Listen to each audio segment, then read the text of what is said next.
자, 그러면 오늘 한번 로마서 2장 시작을 좀 해보도록 할게요. 2장 후반부 부분입니다. 이제 지난주에 있었던 그 법에 대한 이야기, 이 율법이라고 자꾸 표현을 하는데요. 그냥 법이라고 표현하는 게 정확하고요. 이거 그냥 토라, 그러니까 하나님이 우리에게 주시는 말씀을 법이라고 생각하시면 돼요.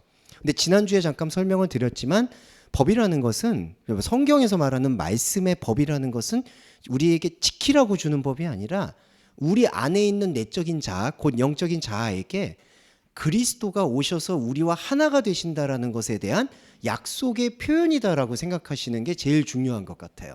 그러니까 법이라고 얘기한다 그러면 우리는 항상 이 법이라는 단어에 함정이 있죠. 법은 우리가 최소한의 기초적으로 지켜야 될 어떤 예의와 덕목을 말한다라고 생각해요. 그러니까 인간의 어떤 행동 거지를 규정하는 것을 법이라고 표현하는 것 같은데, 하나님의 법은 우리의 어떤 행동 거지나 행동의 방향을 제시하고 뭘 해라 하지 말라고 얘기하는 게 절대로 아니라 우리 안에서 하나님의 말씀과 존재가 살아 있었다라는 것을 확인시켜주는 언약의 표현이다.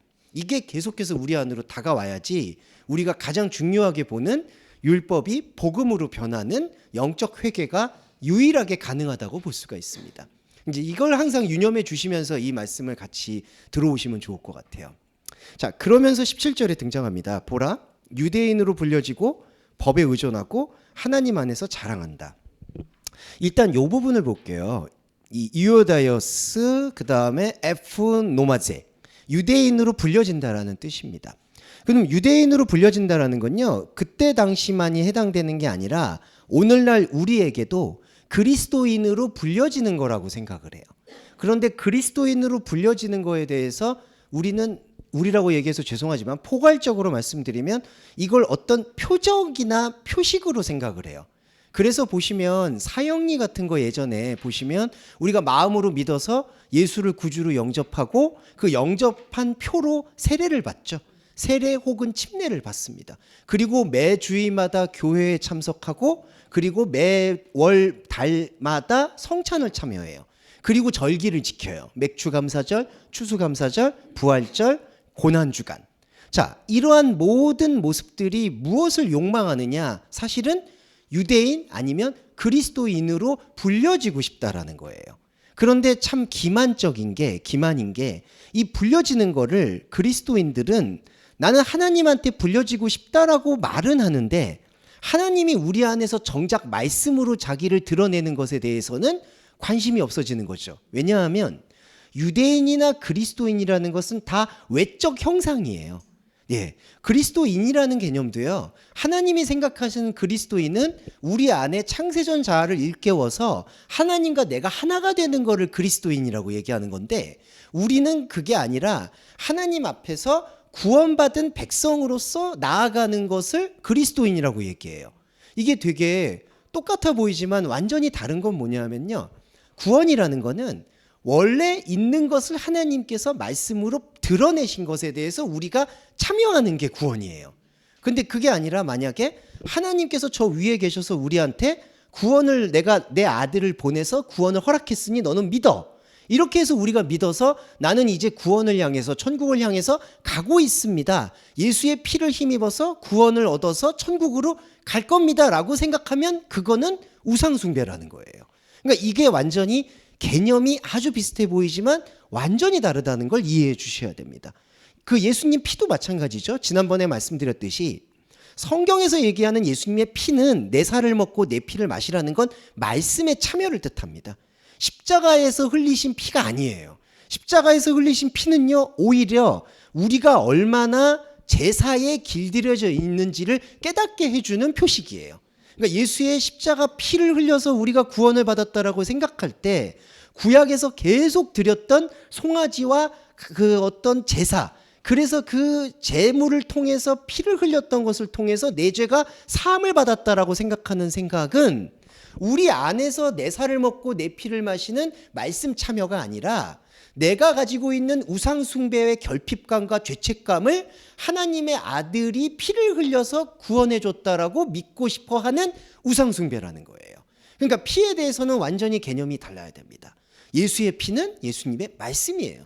그 말씀을 먹고 마시는 게 엄밀히 말하면 그게 성찬이에요. 그러니까 죄송한 말인데 의식적으로 성찬을 하는 것은 그 의식 자체를 저는 반대하는 건 아니지만 해도 되고 안 해도 되는 것이겠지만 가급적 안 하는 게 좋다는 거예요. 왜 그러냐면은 사람은 이 몸과 의식이 쫓아다니는 존재입니다. 그래서 제사도 가급적 안 하는 게 좋은 거예요. 그러니까 그게 우상숭배니까 하지 마세요가 아니라 계속 그걸 하다 보면 내 조상이 나한테 뭔가를 주겠지. 근데 이 제사가요, 이게 그냥 기독교로 이식되면요, 내가 이 성찬에 참여했으니까 하나님께서 복을 주시겠지.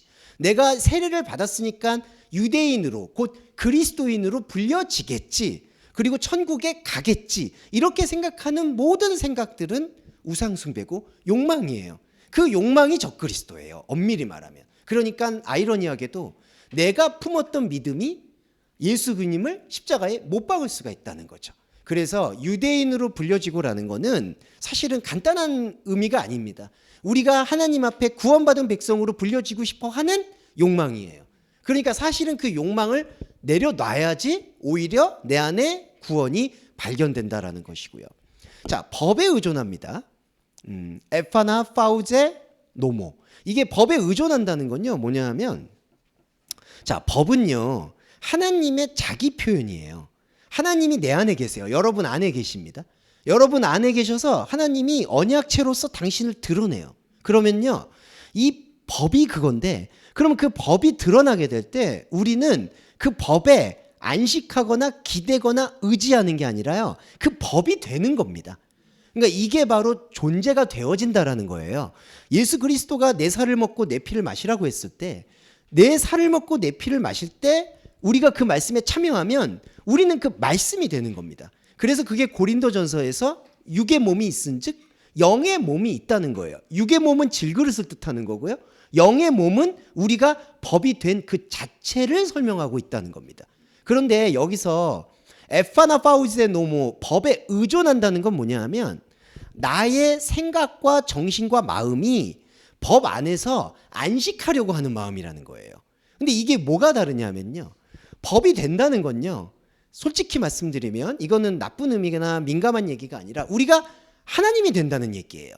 이제 그것도 잘 오해가 없으실 거라고 생각해요. 우리가 하나님이 된다는 게 진짜 저 신이 된다는 게 아니라 하나님과의 다름을 이해해서 하나님의 속성을 공유한다라는 게 하나님이 된다는 거예요. 이건 왜 그러냐면 하나님이 원하시기 때문에 그래요. 하나님은 자신과 다르지만 자신과 하나인 존재와 연합하고 싶어 하세요.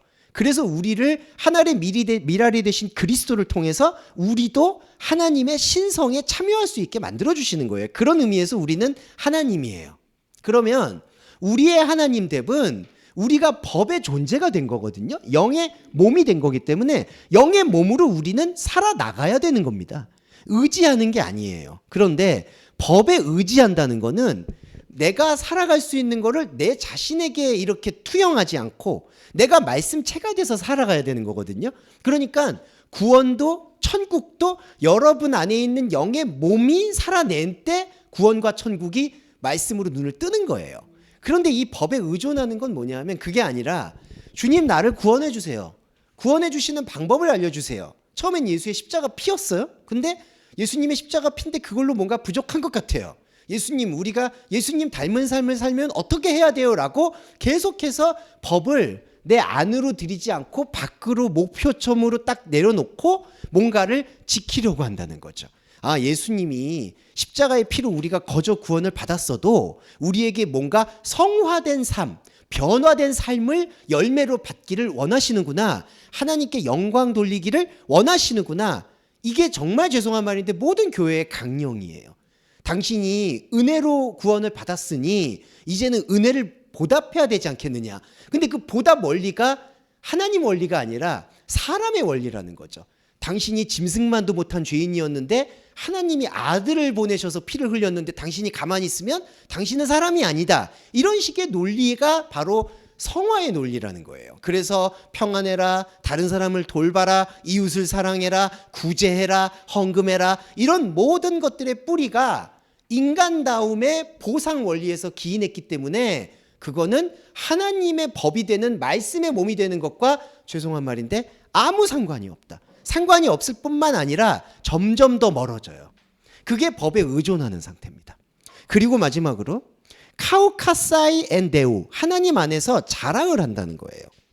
자, 이것도 중요한 게 자랑이라는 단어는요, 카우카마이가 안에 있는 걸 밖으로 드러낸다는 뜻입니다. 그러니까 이 자랑이라고 번역되어 있는 게 자랑한다, 과시한다 이런 뜻으로 이제 한글 언어권에서, 동양 언어권은 뭔가 내가 가지고 있는 어떤 열매를 드러낸다 이런 걸로 많이 알려져 있는데, 헬라어 언어권은 그보다 더 근본적으로 안에서 담아두어야 될 말씀을 밖으로 배설한다라는 의미가 이 자랑이라는 뜻입니다. 그러니까 교만하다 이런 뜻이 아니라요, 안에서 용해되어야 될, 그러니까 존재가 되어야 될 말씀을 존재가 되어지지 않고 밖에서 누군가를 가르치거나 심판하려는 도구로 쓰려는 게 자랑하는 태도라는 거죠.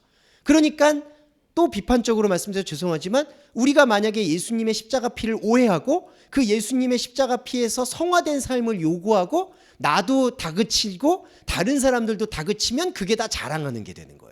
그러니까 모든 설교 안에서 그런 설교의 맥락이 들어오면 그 목사는 가르치는 게 아니라 자랑하는 목사라는 거예요. 그런데 이 자랑을 지금 어디서 하는 사람들이냐? 엔데오, 하나님 안에서 합니다. 자, 여러분, 하나님 안에서는요, 말씀 안에서는요, 자랑할 게 없어요.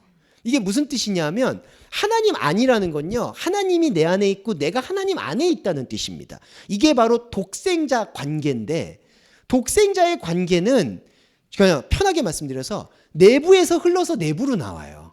그러니까 이 바울이 배설물 얘기할 때는 밖으로 들어와서 밖으로 나간다고 하죠. 완전히 거꾸로인 거예요. 말씀은 창세전 자아인 나에게 약속의 말씀이 주어져서 이게 바로 내부 세계예요. 내적 세계. 내부에서 일어나서 내부에서 순환이 돼요. 그게 영의 몸이에요.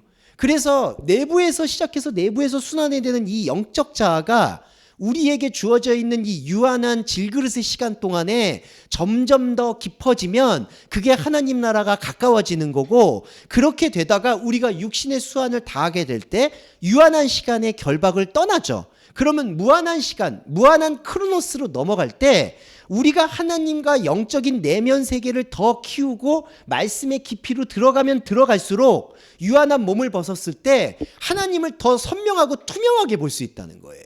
그러니까 천국은 침노하는 자의 것이라는 게 바로 이 원리라는 거죠. 돌아보면 하나님 안이라는 이 개념은 말씀 안입니다. 말씀 안에서는 자랑할 것이 없다. 왜냐하면 말씀은 외부 세계, 우리가 말하는 현상에 적용할 이유도 필요도 효능도 없어요. 말씀은 말씀이 말하는 거예요. 그러니까 이 원리가 가장 중요한 건 우리의 사실은 겉사람은 겉사람으로 사는 것뿐이에요. 솔직히. 이게 폄하하거나 비하하는 표현이 아니라 겉사람은 겉사람으로 느끼다가 가는 거예요. 그런데 겉사람의 도구로 말씀이 육신이 돼서, 그러니까 말씀은 속사람이에요. 육신은 겉사람이에요. 근데 그리스도가 겉사람으로, 속사람의 상태에서 겉사람으로 오신 거죠. 그래서 우리로 하여금 겉사람의 것을 들었지만 속사람의 것으로 들어올 수 있게 만드는 게 예수 그리스도의 영적인 기능이에요. 생명이에요. 그래서 우리는 겉사람으로 있지만 속사람의 말씀을 들어서 속사람에게 화답해요. 그러면 또 우리 안에 있는 속사람이 내 안에 있는 속사람한테 말씀을 들려주세요. 이게 요한복음에서 말하는 점강순환법이에요. 뭐냐 하면 우리는 겉사람으로 출발했죠. 근데 속사람이 들어요. 그래서 속사람의 말로 하나님한테 화답을 해요. 그러니까 겉사람에서 속사람으로, 속사람에서 속사람이신 하나님에게로. 그러면 속사람이신 하나님이 또 우리의 속사람에게 화답을 하세요. 그런데 자, 겉사람으로 들었는데 속사람으로 들어왔어요. 속사람이 하나님인 속사람한테 얘기해요. 그러면 하나님의 속사람이, 자, 그 다음이 우리 속사람한테 바로 들어오느냐? 그게 아니라 이 속사람이신 하나님이 우리 겉사람에게로 또 들어와요. 이게 왜 겉사람이 왜 필요하냐? 하나님과 다름의 체질이기 때문이에요.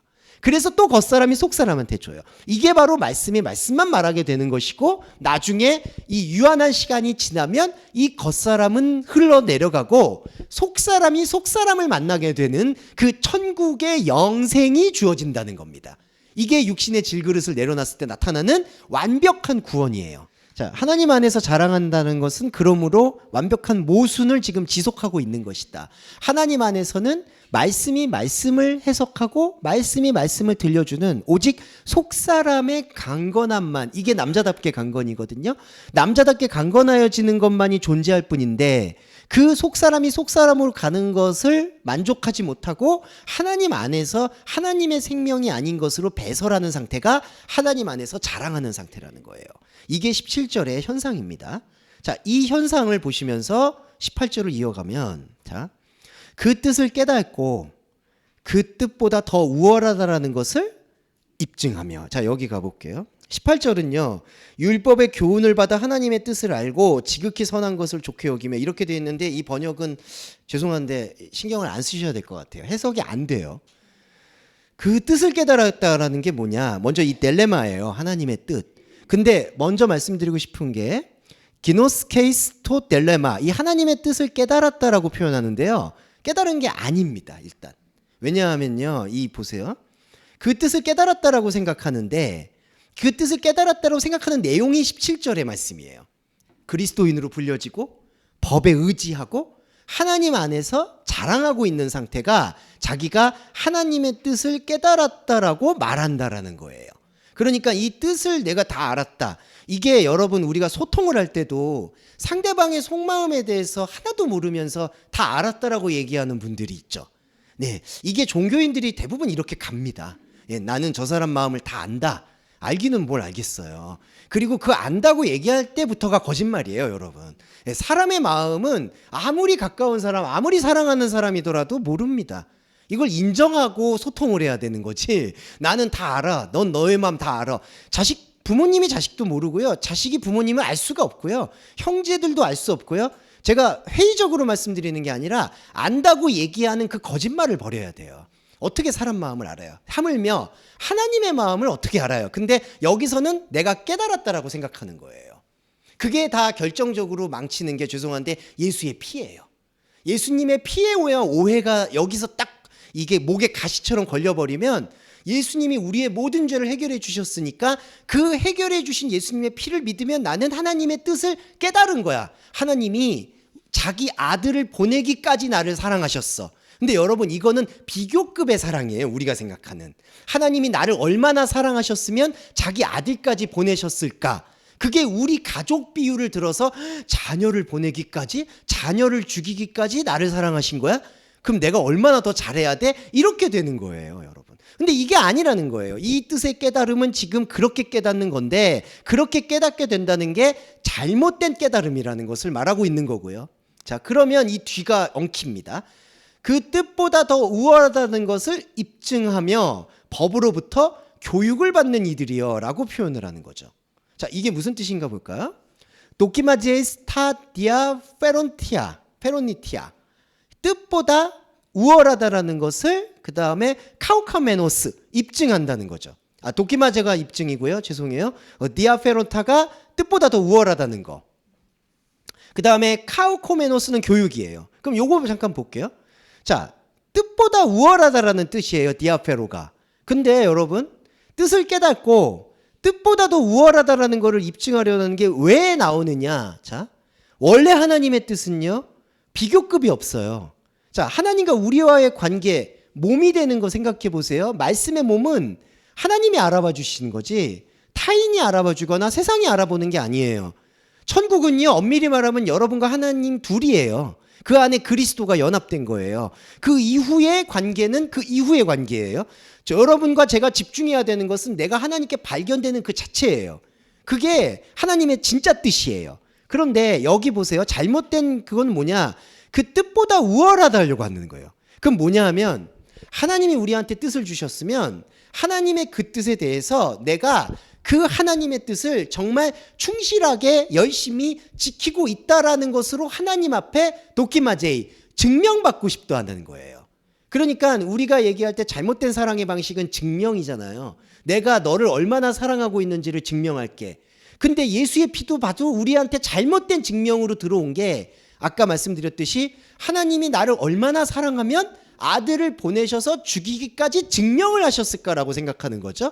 자, 그 십자가 피가 왜곡이 되니까 이것도 어떻게 되냐면 나도 하나님의 뜻을 이어받아서 나도 아들을 바치기까지 더 많은 하나님 앞에서의 노력과 애씀을 보여드려야 된다라고 생각하게 되는 그 의미 자체가 여기에 장착이 되어 있다는 거예요. 자, 다시 얘기해 보면 우리는 뜻을 깨달았다라고 얘기하지만 그건 거짓말입니다. 하나님의 뜻은 깨달을 수가 없는 거라고 볼 수밖에 없어요, 사실은. 그런데 우리는 그 깨달았다고 느끼고 그 깨달음의 장치에다가 구약의 제사를 끌고 와서 예수의 십자가 피를 끌고 온 거예요. 그래서 예수님이 아들을 바치기까지 우리를 사랑하셨으니까 예수님이 또 우리한테 자기 십자가를 지지 않고서는 천국에 들어올 수 없다고 얘기하셨잖아요. 그러니까 우리는 더 예수님께서 흘리셨던 피보다 더한 피에 대한 생각을 끌어안고 신앙생활을 하는 걸 증명이라고 얘기한다는 거예요. 그러면 여러분, 이 증명이 안 되죠. 논리적으로도 안 돼요. 진짜 그 뜻으로 따지면 여러분이 죄송한 말인데 아들을 바칠 수가 없잖아요. 바치는 것도 말도 안 되지만. 그래서 아브라함도 진짜 이삭 바치려고 그 발광을 떤 거 아니겠어요? 그러니까 이게 말이 안 되는 거예요. 근데 말이 안 되는 걸 그러면은 교회에서 죄송합니다만 어떤 방식으로 해소하냐? 회개라는 방식, 참회라는 방식, 성화라는 방식, 헌신이라는 방식으로 이거를 왜곡시키는 거예요. 그러니까 너는 이 뜻보다 우월해야 되는데 너는 그 뜻보다 우월할 수 없어. 너 아들 바칠 수 있어? 하나님은 바쳤어. 너의 죄인 때문에. 근데 너 그거 할 수 있어? 못하지. 못하니까 매주일 와서 회개해. 이게 논리가 돼버리는 거예요. 이게 바로 그 뜻보다 더 우월하다라는 것을 입증하려고 할 때 입증이 안 되니까 고통받으면서 예수 피를 계속 부르짖게 된다는 겁니다. 그러니까 이 피가 죄송한데 이렇게 되면 부적이고 주술이고 면죄부가 되는 거예요. 그러니까 매주마다 와서 면죄부 받고 마음에 어떤 평안을 찾고 그리고 찬송가를 불러서 한바탕 울고 가서 감정 소모를 하고 나면 그걸로 일주일 버티는 거예요. 근데 그게 일주일이 안 버티면 새벽기도 나오고 수요 예배 나오고 셀 모임하고 구역 예배 드리고 그것도 안 되면 그냥 돈을 갖다 바치는 겁니다.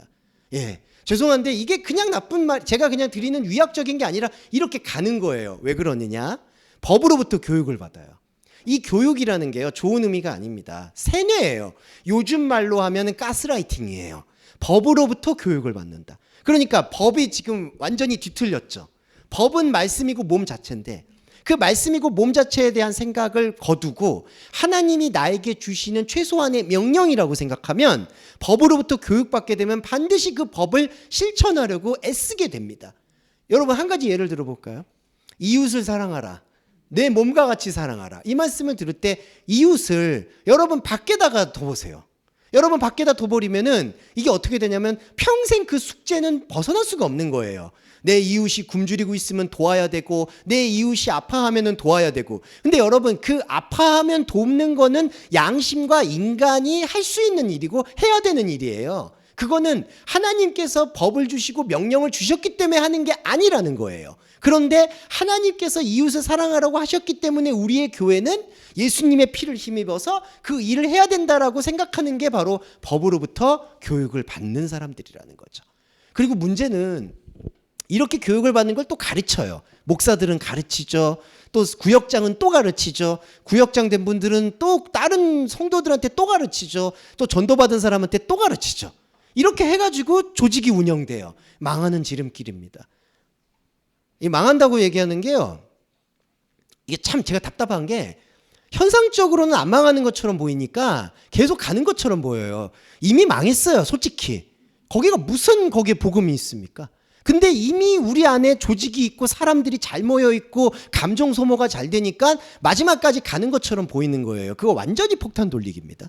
그래서 이 말씀은 우리가 확실하게 짚고 가기 위해서 17절과 18절 말씀을 정리를 들었고요. 자, 19절 말씀으로 가면 이 국면이 완전히 달라지는데 바울의 탁월함을 다시 한번 확인해 보실 수 있는 구절이에요. 19절에 한글 번역은 내가 율법에 있는 지식과 진리의 규모를 가진 자로서 소경의 길을 인도하는 자여 어두움에 있는 자여 어쩌고 저쩌고 이렇게 가는데 19절로 그냥 제 걸로 바로 보여드릴게요. 죄송해요. 당신은 당신 자신 곧 내적 자. 여러분, 이 세아우톤이 나옵니다. 요거부터 말씀드릴게요. 자, 세아우톤이 제기대 명사예요. 우리 자신을 얘기해요. 근데 바울은 우리 자신을 얘기할 때 두 가지 양태를 써요. 하나는 하나님이 아닌 자에게 비늘이 씌워져 있는 잘못된 다른 사람의 자. 이게 바로 사실은 육적 자아, 혼적 자아라고 얘기할 수 있죠. 또 하나는 우리가 발견하지 못했지만 말씀으로 인해서 반드시 발견되어져야 될 자아. 이걸 제가 적어 놓은 거를 영적 자아 혹은 내적 자아라고 표현을 합니다.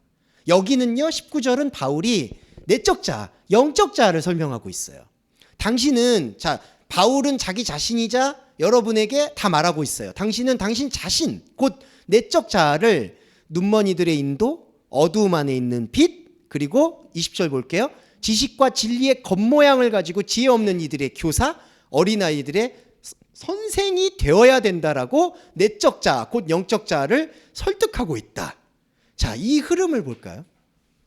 이 흐름의 결론점을 먼저 말씀을 드리면, 내적 자아는요, 우리의 영적 자아는 눈먼이들을 인도해야 될 필요가 없어요. 네, 이게 뭐냐면요, 더 깊이 들어가 보면 눈먼이들이 보인다는 건요, 현상적인 겁니다. 왜냐하면 이 눈먼이들의 인도자가 된다는 건 내 자신이 눈멀었으니까 인도하겠다는 게 아니라 타인의 들보, 타인의 티가 보인다는 얘기예요. 타인의 티, 그러니까 저 사람 좀 눈멀었구나, 내가 인도해줘야지. 그래서 그 인도해 주려는 하나의 영적인 능력을 어디에서 발산시키려고 하냐 하면은 자기의 영적 자아에서 찾으려고 한다는 거죠. 자, 이 원리를 볼게요. 우리의 겉사람은 혼적 자아예요.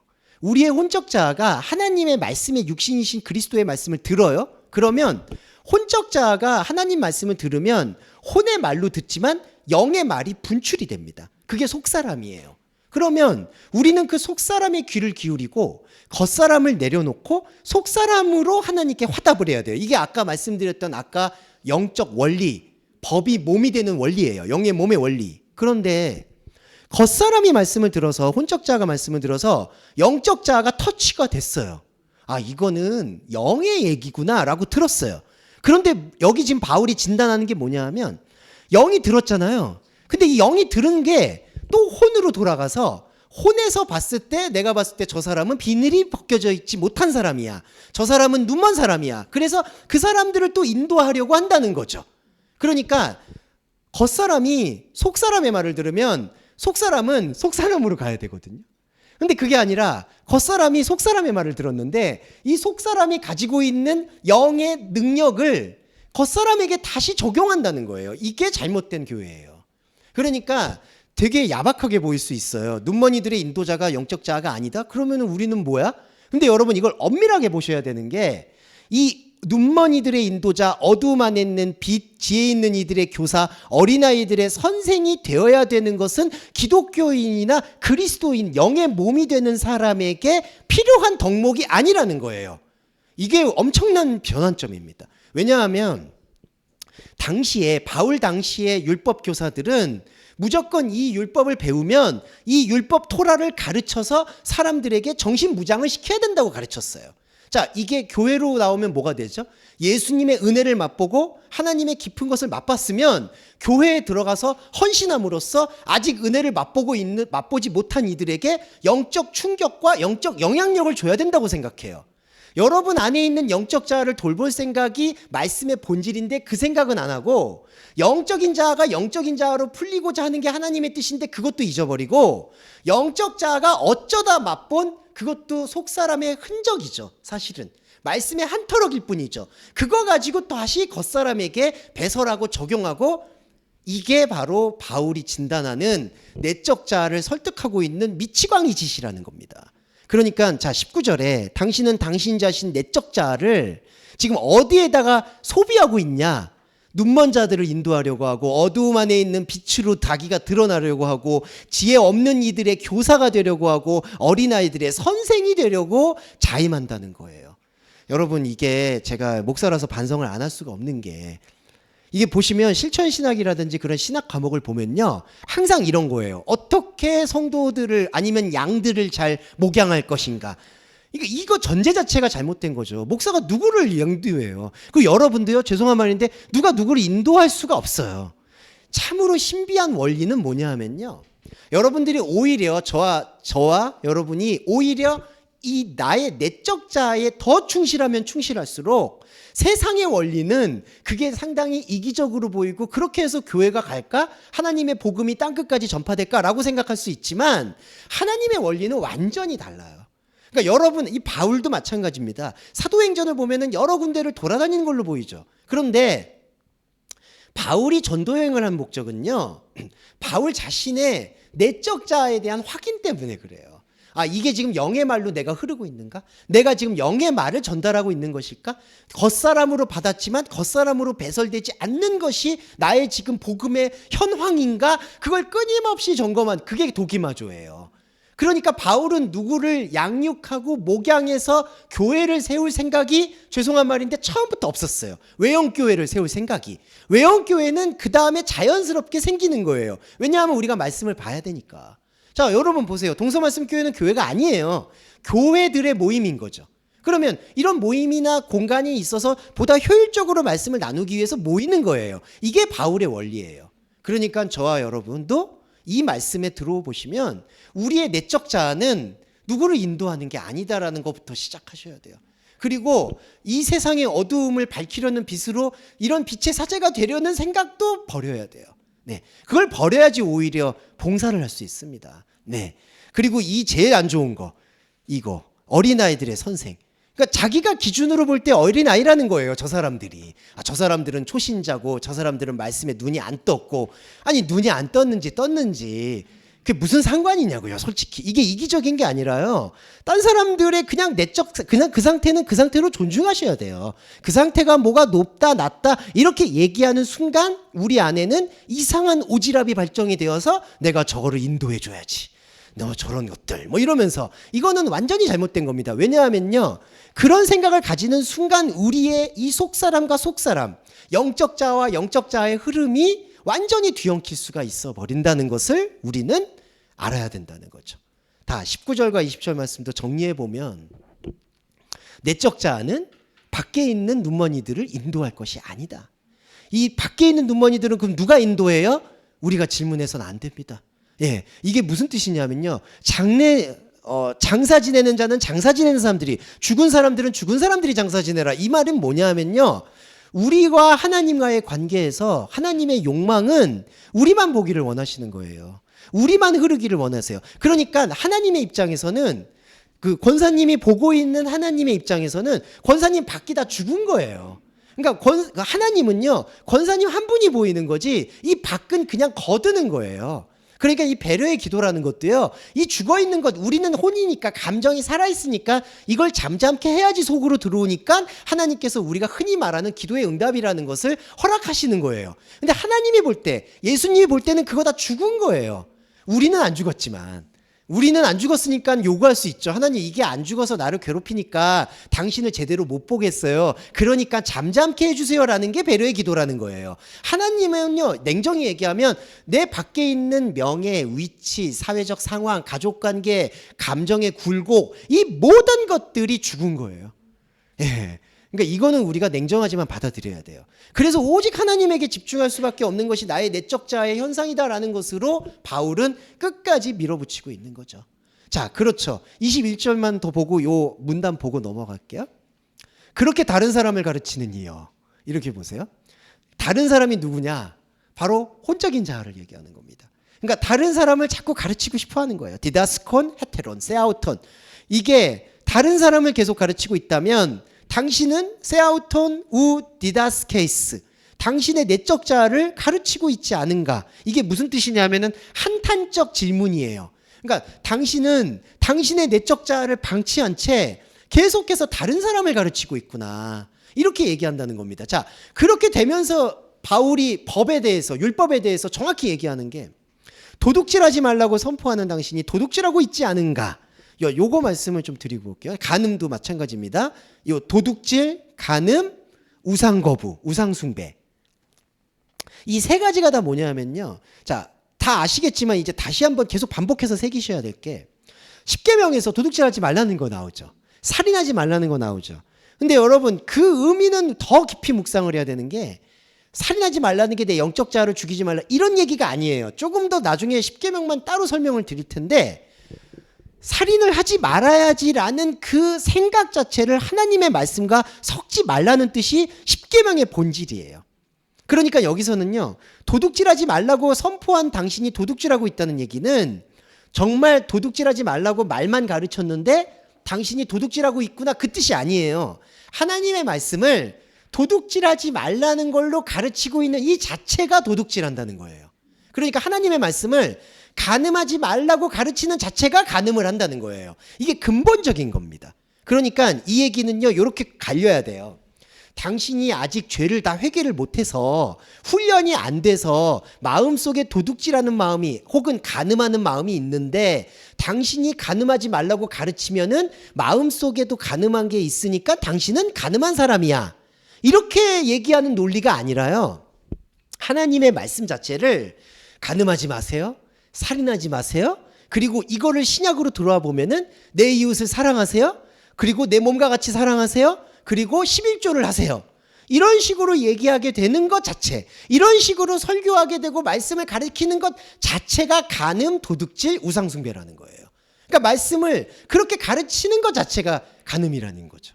그러니까 우리는 행위나 마음으로 우리는 간음할 수밖에 없는 사람이야. 이 논리가 아예 아니라는 겁니다. 그건 우리가 세상법을 살면서 세상의 관계 속에서 헤쳐나가야 될 문제인 것이고요.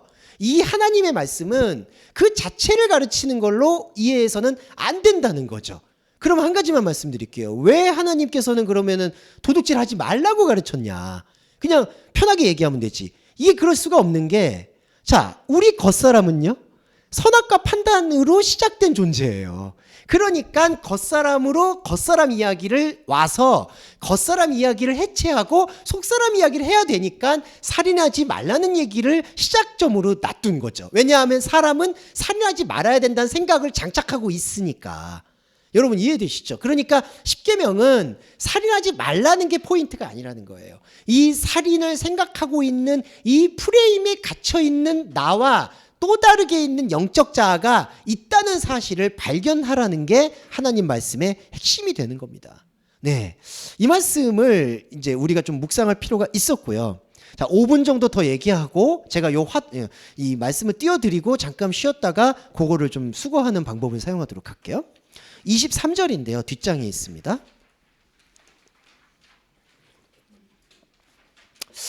자, 이게 23절, 24절 설명을 좀 드릴게요. 이제 여기서부터가 정점인데, 법 안에서 자랑하던 당신이, 자, 법 안에서 자랑하는 것도 하나님 안에서 자랑하는 것과 똑같은 겁니다. 법 안에서는 법의 몸이 돼야 되죠, 본질적으로. 근데 법을 자랑한다는 건 뭐죠? 법을 적용한다는 뜻이에요. 살인하지 말라는 걸 지키는 거예요. 국갈란진 걸 먹지 말라는 걸 지키는 거예요. 신약으로 말하면 평안하라는 걸 지키는 거예요. 인간의 평안으로. 자, 그렇죠? 법 안에서 자랑하는 거예요. 근데 여기서부터예요. 파라바세오스트 노무, 법에 지나치게 하는 것으로. 이 파라바시스는요, 죄라는 뜻이에요. 어긋나다, 갈라지다, 벗어나다라는 뜻이에요. 파라바시스. 여기 한글 번역은요, 제가 읽어드릴게요. 한글 번역은 23절을 율법을 범함으로 라고 되어 있습니다. 범하다라고 되어 있는데, 근데 법을 지나치게 하는 건요, 이 죄의 상관관계를 봐야 돼요. 자, 법 안에서 자랑하고 있잖아요. 그럼 여러분, 이 법 안에서 자랑하고 있는 자체가 노모스, 법이 오염되어 있는 상태예요. 그렇죠. 자, 저 여러분이 만약에 이웃을 내 몸과 같이 사랑하라는 이 말씀을 지금 예전 걸로 지금 듣고 계시다. 자, 그럼 뭐죠? 법 안에서 자랑하고 있는 상태입니다. 그러면 이 법은 지금 오염된 법이에요. 이 오염된 법에서 벗어나는 게 진리예요. 자, 이거 볼게요. 법 안에서 자랑하던 당신이 법을 지나치게 한다. 법을 벗어난다는 뜻은요, 이 노모스 자체가 지금 바울이 얘기하는 이 법이 오염됐기 때문에 이 오염된 법에서 벗어나면 그게 진리라는 거예요. 이게 한글 번역은 이렇게 돼 있죠.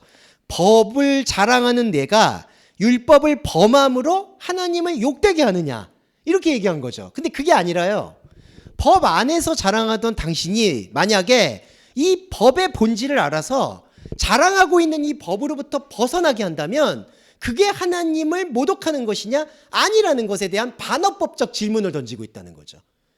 대단하죠. 이게 뭐냐 하면, 자, 법이 오염됐다는 거예요. 그러니까 바울이 자기 고백이에요. 바리새인이었던 바울이 법을 무조건 지키려고, 하나님의 법을 그리고 가르치려고, 양육하려고 스데반도 죽여버리고 여기저기서 쫓아다니면서 막 그 법의 수호자처럼, 마치 막 이렇게 자기가 어마어마한 하나님의 사명자가 된 것처럼 진심까지 담아서, 그래서 막 돌아다니는 거예요. 그게 오염됐다는 걸 깨달은 거예요, 다메섹 도상에서.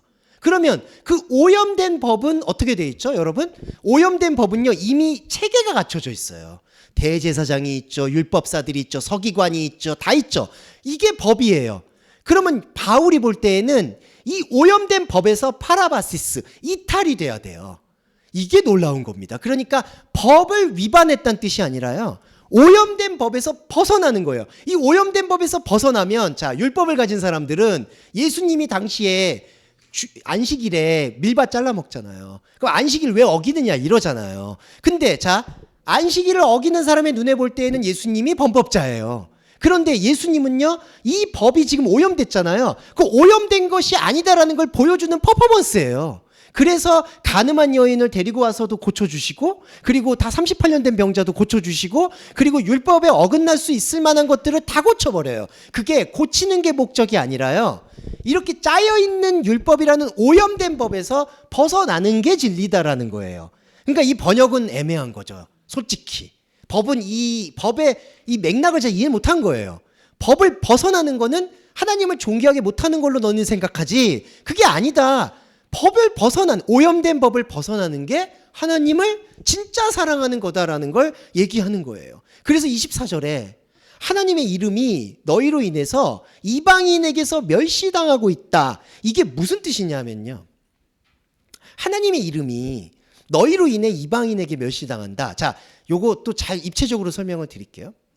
지금 여기서 이방인은요, 하나의 옵션이고, 여기 24절에 중요한 건 유대인이에요. 그리스도인이에요. 자, 그리스도인이 나는 믿고 있는데, 나는 믿고 있어서 하나님께 예수님 피로 구원을 받았어.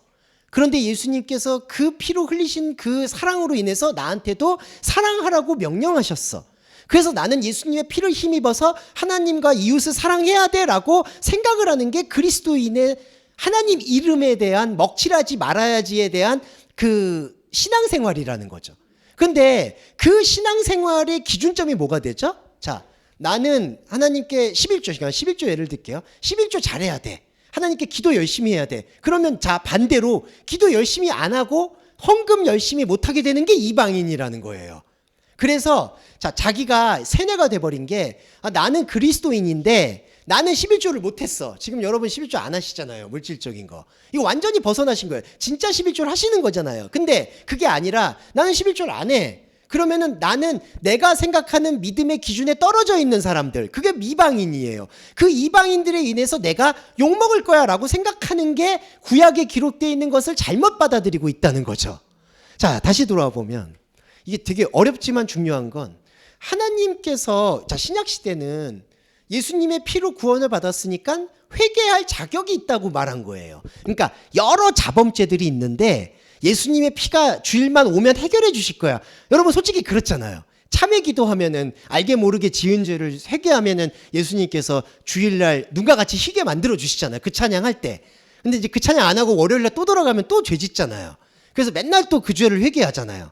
이거예요. 우리가 죄를 짓는다라고 생각하는 그 기준이 바로 이방인들의 기준이라는 거죠. 근데 그 이방인들의 기준이 우리 안에 들어와 있는 거고, 우리는 예수님의 피로 구원을 받았지만 이렇게 이방인답게 짐승처럼 살면 안 된다라는 잘못된 율법을 갖고 있다는 거예요.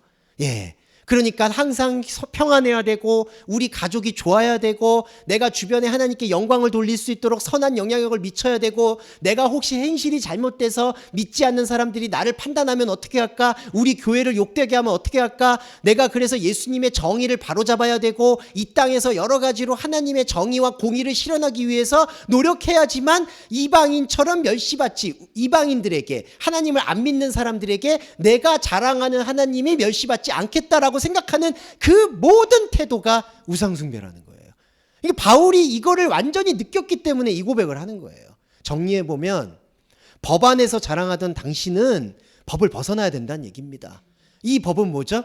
오염된 법이에요. 이 오염된 법을 벗어야지 우리는 법의 몸이 되는 거예요. 영의 몸이 되는 거예요. 그래야지 하나님을 오히려 존귀할 수 있게 만든다는 거죠. 근데 반대로 그 오염된 법을 예수님 이름 갖다 붙여서 붙잡고 있는 이 모습이 하나님을 얼마나 욕되게 하는 거냐. 예수 그리스도를 더 십자가에 못 박게 하는 거다라고 단언하고 있다는 거죠. 이거 목표가 누구냐? 베드로예요, 여러분. 베드로가 하나님을 욕되게 하고 있던 겁니다. 죄송한 말인데 예루살렘 유대인 안으로 들어와서 유대인과 이방인들끼리는 하나님을 믿기는 하지만 겸상을 하기는 어려워. 이런 식으로 하는 그 베드로의 썩은 생각이 바울을 미치고 팔짝 뛰게 만들었던 것이고요. 그렇다고 베드로가 뭐 잘못돼서 이런 얘기는 아닌데 베드로도 과정 중에 있는 거죠. 바울도 과정 중에 있는 거고. 네. 자, 25절 부분 이제부터 좀 설명드리도록 하겠습니다. 자, 25절부터는 조금 해석이 좀 복잡합니다. 이거 다음 주에 조금 더 설명을 드려야 될 것 같아요. 자, 이제 24절까지 그 이방인 중에서 모독을 받았다라는 표현을 받았지만 이게 지금 이제 아까 잘못된 부분, 바로 잡아야 될 부분은 당신이 법에 지나치게 하는 것으로 인해서 당신이 그 오염된 법에서 자유롭게 하는 것이 하나님을 모독하는 거냐? 그게 아니다라는 뜻이죠. 그러면서 25절 갈게요. 만일 법을 실행하면 할례가 유익한 것이 될 것이다. 그러나 만일 법을 벗어나면 당신의 할례가 할례 아닌 것이 되어버릴 것이다. 네, 이 부분을 좀 주목해 보면요. 자, 법을 실행한다는 게 여기 있습니다. 에안 노모 프락세스. 프락소가 뭐였냐면은 군대 용어였다고 말씀을 드렸어요. 그러니까 법을 실행한다는 건 법을 묵상하거나 생각하는 게 아니라 하라 하지 말라로 지키는 게 바로 법을 실행하는 거예요. 그러면 페리토메 오펠레이 할례가 유익한 것이 된다. 이 할례라는 게 뭐였냐면요. 속 사람의 복음을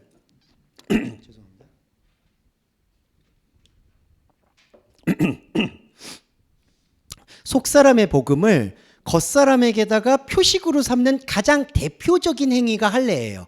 이 할례가 이제 남성 할례라고 지금 알려져 있죠.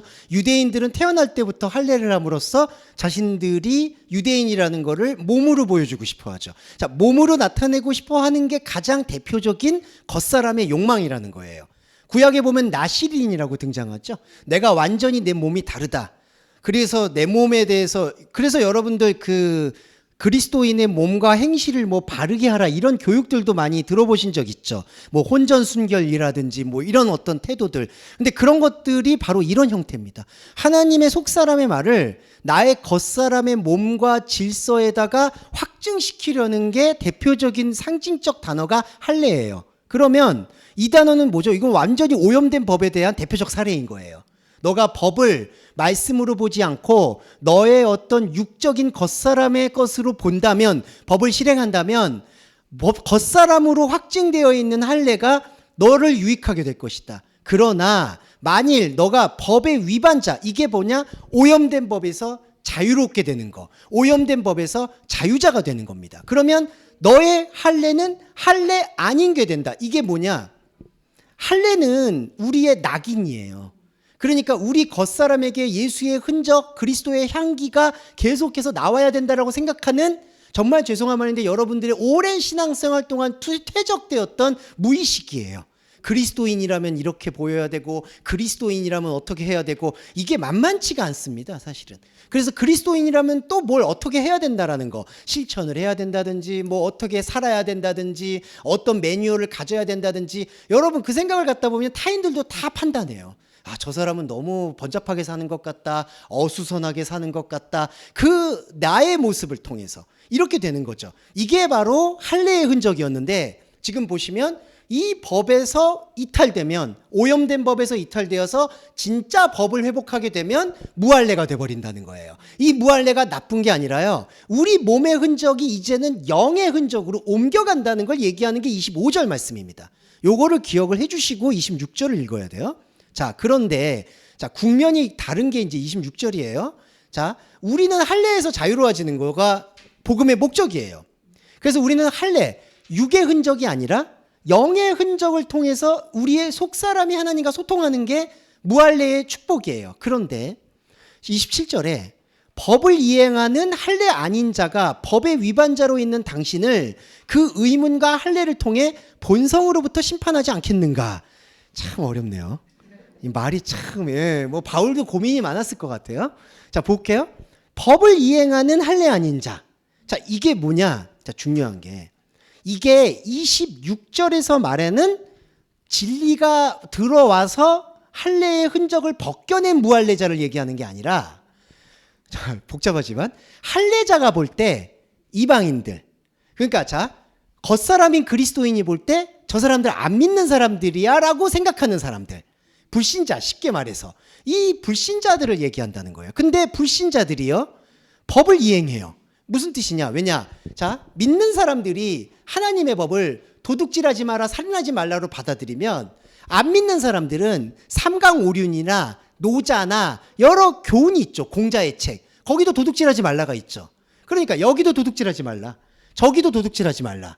우리 교인들은 그거를 이건 하나님이 주신 명령이야 라고 저거하고는 달라 이렇게 차별화를 하고 싶겠지만 사실은 도찐개찐입니다. 예, 그러니까 27절은요 법을 이행하는 할례하는 자가 법의 위반자로 있는 당신을 그 법과 할례를 통한 본성으로부터 계속 심판하고 있다는 사실을 얘기하고 있는 거예요. 자, 그럼 뭐냐? 법의 위반자로 있는 당신을, 그럼 우리는 뭐죠?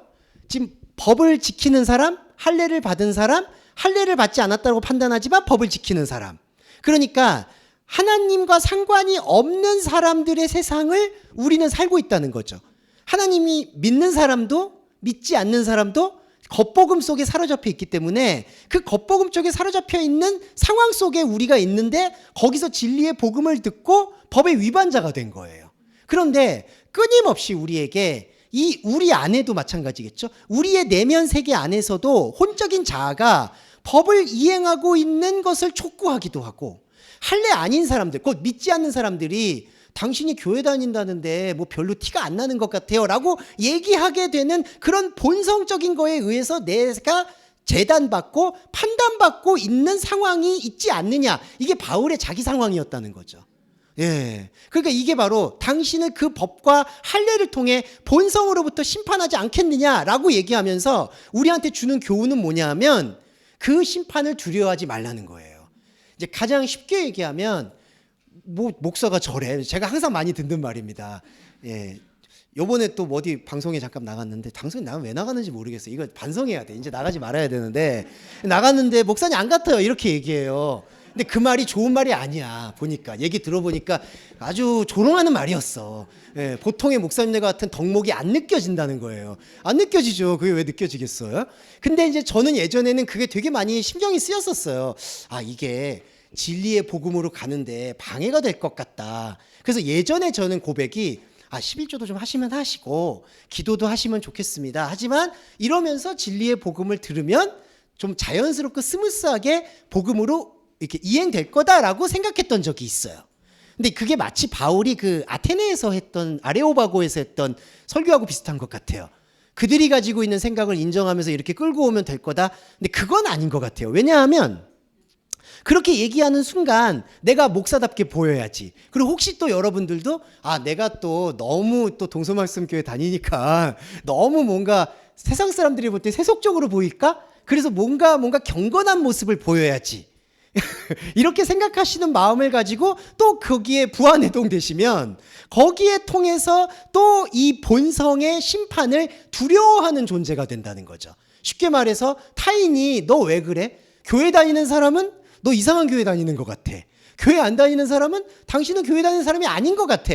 이렇게 얘기하는 거에 계속해서 심판받게 되는 상황들이 나의 겉사람에게 있을 수 있다는 거죠. 근데 바울은 그런 겉사람에게 심판당하는 것은 아무 본질적인 속사람의 유익과 상관이 없다는 걸 선포한다는 겁니다.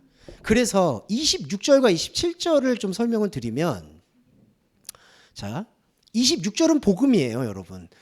이 할례 아닌 상태가 법의 법령을 지키면 그의 할례 아닌 것이 할례로 간주될 것이다. 이렇게 지금 되어지는 건데, 죄송해요. 26절을 제가 빠뜨리고 읽어드렸네. 죄송해요.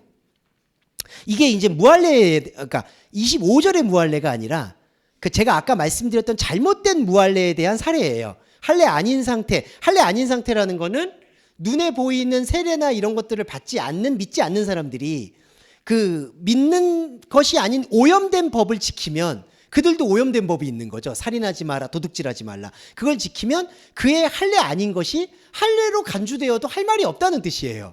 자, 이 뜻이죠. 쉽게 얘기하면 다시 정리해드리면, 할례를 받았어. 우리가 세례를 받고 기독교인이 됐어. 근데 기독교인의 계명이, 오염된 법이 이웃을 내 몸과 같이 사랑하래요. 그런데 만약에 세례도 안 받고 교회도 안 다니는 사람이 사람의 눈에 볼 때 이웃을 내 몸과 같이 사랑했어. 이렇게 되면은 그 사람이 할례를 안 받았어도, 그 사람이 몸에 그리스도의 흔적이 없어도 그 사람도 주장할 수 있는 거에 대해서 너가 할 말이 없지 않느냐. 실제로 할 말이 없죠. 왜냐하면 교회가 지금 비판받는 게 뭘까요?